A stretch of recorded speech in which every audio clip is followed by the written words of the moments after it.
तर मराठ्यांच्या प्रमाणे आता बंजारा समाजाला देखील आरक्षण द्या या मागणीसाठी जळगावमध्ये बंजारा समाजाने आक्रमक भूमिका घेतली। हैदराबाद गॅझेटनुसार एसटी प्रवर्गामध्ये आमचा समावेश करावा अशी मागणी मोर्चा काढत बंजारा समाजाने केली आहे। तर बंजारा समाजाने या संदर्भातलं निवेदन जिल्हाधिकाऱ्यांकडे सुपूर्द केलं आहे।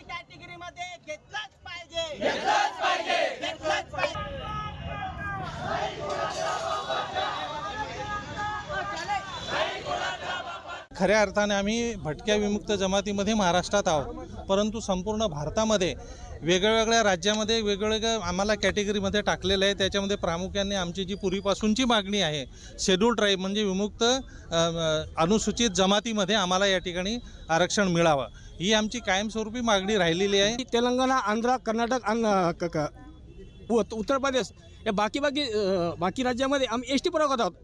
कुठे ओपनमध्ये, कुठे ओबीसीमध्ये, कुठे व्हीजेमध्ये आम्ही एकच जमात, एकच समाज, एकच परंपरा, एकच रूढी परंपरा सगळ्या गोष्टी एकच आहोत। आमचे दैवत संतगुरू सेवालाल महाराज एकच आहोत, तरी आम्हाला वेगवेगळ्या विभागात का भरकटले गेले। म्हणून आम्हाला शासनाची विनंती राहील की मायबाप सरकार आम्हाला एकाच सूचीमध्ये एकाच कास्टमध्ये टाकून आम्हा समाजाला न्याय द्यावा एवढी मागणी आपल्या माध्यमातून करतो। लोकशाही मराठी ऐका, पहा, जागरूक रहा।